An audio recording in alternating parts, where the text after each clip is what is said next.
Павлодар қаласында орналасқан дарынды балаларға арналған Абай атындағы гимназияның жалпы тарихы 85 жылдық үлкен тарихы бар. Енді Павлодар қаласында орналасқан педагогикалық университеттің де тарихы тым тереңде жатыр. Биыл 60 жылдығын атап өтіп отыр екенсіздер. Осы бағытта біз бұған дейін де жұмыс жасағанбыз. Бірақ 2020 жылдың 1 қыркүйегінен бастап біз педагогикалық университетпен жаңа меморандумға қол қойдық. Соның негізінде арнайы жоспар түзіп, әсіресе оның ішінде қазақ тілі мен әдебиеті оқу бағдарламасы бойынша жоспар түзіп, сол жоспарға сәйкес бүгінгі күні бірлесе жұмыс жасап жатырмыз. Жалпы ынтымақтастық меморандум қазіргі күннің бір тренді деп айтуға болады. Өйткені барлық қоғамдық бірлестіктер болсын, білім беру ұйымдары болсын, өзара ынтымақтасып, бірлесе жұмыс істеуге мүдделі. Бұл жерде яғни екі жаққа да пайдалы. Педагогикалық университет ол ғылымның ортасы десек, мектеп ол тәжірибенің орталығы. Сондықтан да тәжірибе ешқашан ғылымсыз дами алмайды.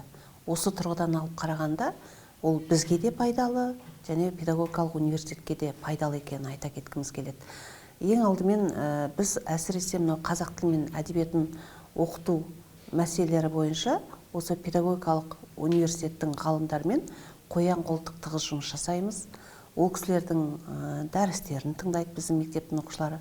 Және біздің мектептің оқушылары ғана емес, біздің мектептің базасында Павлодар облысында орналасқан 7 Абай атындағы мектептің басы біріктірілген. Сол мектептің оқушылары да осы педагогикалық университеттің ғалымдарының дәрістерін тыңдап жүр. Содан кейін былтырғы жылы біз ғалым сағаты деген үлкен бір YouTube каналымызда бағдарлама ұйымдастырғанбыз. Яғни көркем шығармаларды ғалымдармен бірлесе отырып талдау.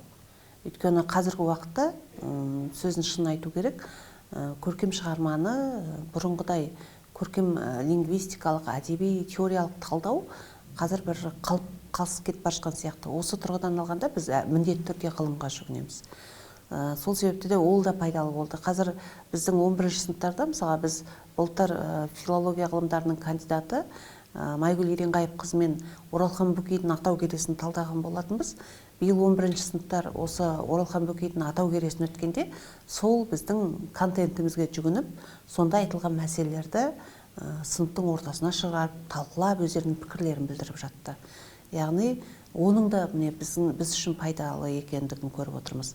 Содан кейін әсіресе ғылыми жоба жұмыстарын жазу кезінде біз тек қана ол жерде қазақ тілі мен әдебиеті ғана емес, сонымен қатар басқа да биология болсын, тарих болсын, басқа да жәнегі бағыттарда бірлесе жұмыс жасап, әсіресе олимпиадаға дайындық барысында осы университеттің ғалымдарымен аса тығыз жұмыс жасап келе жатырмыз.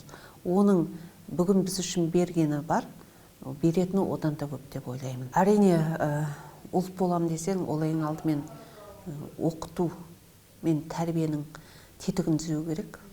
Ол әрине ең бірінші педагогикалық университеттегі байланысты.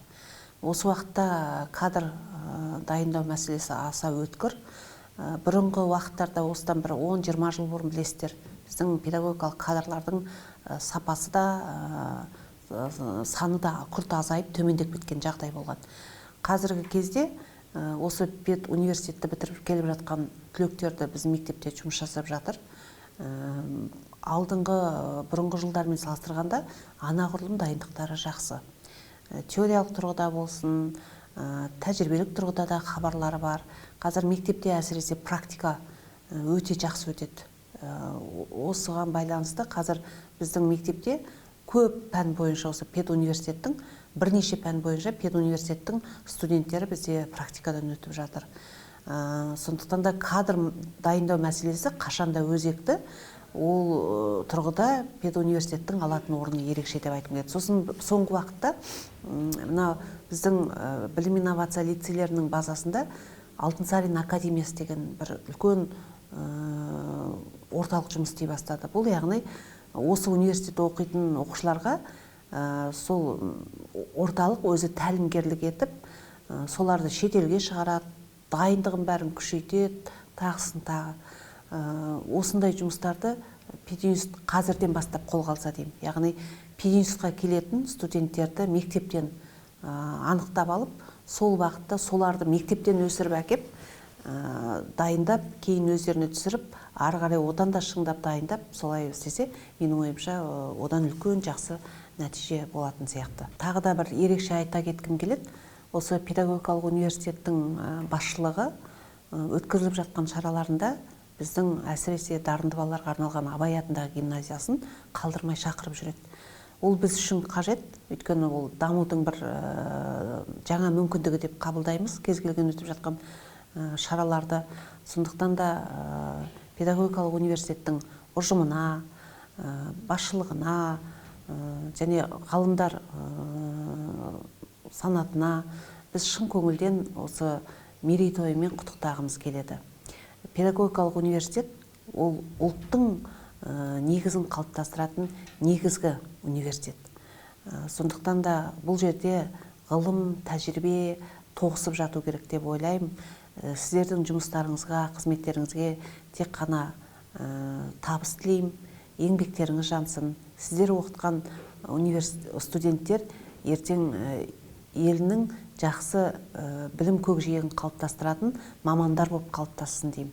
Сондықтан да еңбектеріңіз жансын. Сіздермен бірге тығыз жұмыс істеуге біз әрқашан дайынбыз. Жұмыс істегіміз келеді. Еңбегімізге, тек қана еңбектеріңізге сәттілік тілейміз.